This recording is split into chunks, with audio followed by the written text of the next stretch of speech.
Wake Up with John, Lori, and David weekdays on Channel 3 Eyewitness News Today. Watch Eye on Health with Latrice Curry, Thursdays at 5. I've been having so much fun talking with Terry Thompkins from Alexian Village that I almost forgot we had to get on camera and talk business a little bit, but good to see you. It's so good to see you again. It's been a while. It's been a very long while, and I am so glad that you're able to come back and talk to me face-to-face about the fact that you're open again at Alexian. You're doing it in a very wise way, but you want people to know that you realize that your need to make a transition doesn't stop just because a pandemic is going on. Exactly. And I do want to say, Julie, to begin with, we've been very cautious and very safe over the last 7 months. We started in March like everybody else, but because of our parent company, Ascension Healthcare and Ascension Living, we had all the guidelines that were interpreted that came down from CMS and all of that. So we really have been a very safe campus, and I think our residents would just sing our praises for all we've done. We've got a few that wanted to go wild and crazy and not abide by the rules, but for the most part, people are glad because in independent living we've been COVID-free, and even the few cases we've had in the healthcare or assisted living, we've been able to isolate and trace it and keep people safe. So here we are 7 months later, and that's hard to believe, 7 months later.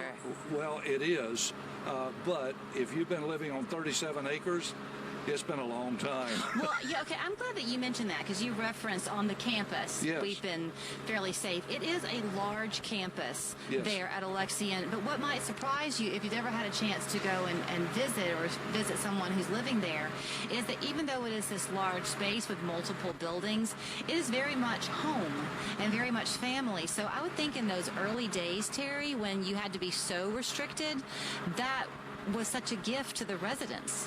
Well, it was because they could still see people that were living close to them. They weren't isolated from everybody like they would have been had they been in their home. And I think that's the beauty of our community and other continuing care retirement communities is you're not put away. Now, we have always touted the fact that if a person lives in independent living and they have a loved one in assisted living or skilled nursing, that they could see those people. But during this pandemic, that had to stop, and that wasn't our choice. That was CMS. But it is a family. It is we take care of each other, and people were looking in on each other. They were calling each other, making sure people were staying engaged. But in addition to that, the first 3 or 4 months, I was on the in-house TV every day at 3 o'clock, bringing updates and answering questions and helping people understand we're going to get through this. We got you covered. We're going to keep you safe. And we have in-house activities. We do bingo on the TV, and they call the front desk, and the front desk radios up to the bingo people. Hey, we got a winner here. And then you did realize that as you learned more over these 7 months, your methodology would change a little bit. So now if people are in independent living, they've been able to have limited family come because that's also very important to their overall health. Well, it is. And last week, according to the guideline by CMS, that's the Center for Medicare and Medicaid, we started allowing personal visits, scheduled visits in assisted living, memory care, and skilled nursing. And it's very restrictive. You can't touch, and a lot of people really want to get that hug, like you and I did earlier today. It's important, that human touch, but we can't allow that. But we are letting people come and visit their loved ones now. In independent living, we've been allowing this for about 3 months now, since sometime in June, allowing visitors to come to the residence apartment, no more than 2 at a time. They have to stay at the apartment and then leave. We test everybody or check everybody that's coming in. We get their temperature and they fill out a form and so forth. So now we're beginning to open up a little bit more. For 6 months, 5 months, we couldn't let visitors that were interested in moving into Alexian Village come to the village. Well, let's talk about that, because you are able to let people come back. There are some limitations because you can't spend the night like you used to be able to. But one of the things that is unique, as I understand it about Alexian, is that you require people to come at a time in their lives when they are healthy. It has to be their choice. That's right. So if you are getting older, and here's this pandemic going on, you don't want to wait 6 months to a year, because you don't know what can happen in the course of your health. Well, that's true. In that time. And not just the course of your health. We don't know what's going to happen as we move further into the winter with the pandemic. Is it going to get worse? What's going to happen? So, again, if you're at Alexian Village, you have a community. You have your family there. It's not your blood family, but it's your adopted family, let's say.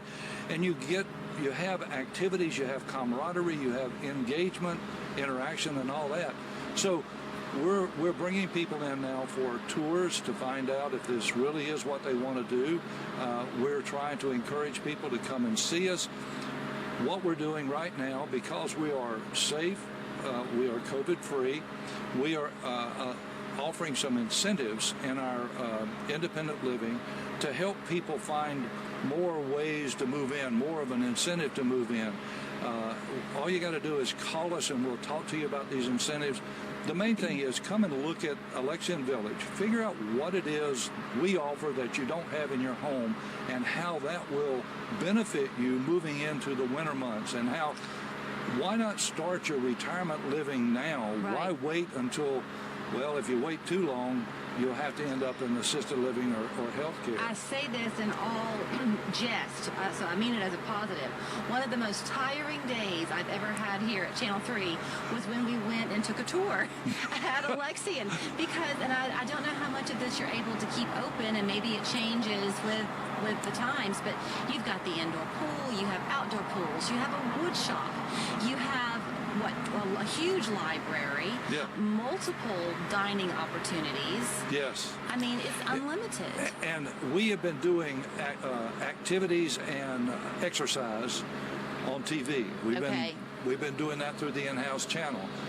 And I've been telling them for about 2 months now, folks, you got to get out of your pajamas, get into your clothes, get out of your apartment, come exercise in the town hall, because people have got so accustomed to exercising in their apartment and doing it in their pajamas. Right. I think, come out. They're living like the rest of the world on these Zoom meetings, exactly right, where your top looks nice, but boy, you should see the pants. Yep. Terry, thank you so much for coming our way. Listen, it's my pleasure. I enjoy being here. Thank you very much for having me. Always good to see you. So you can learn more about what they have to offer you and your loved ones by going to their website, ascensionliving.com.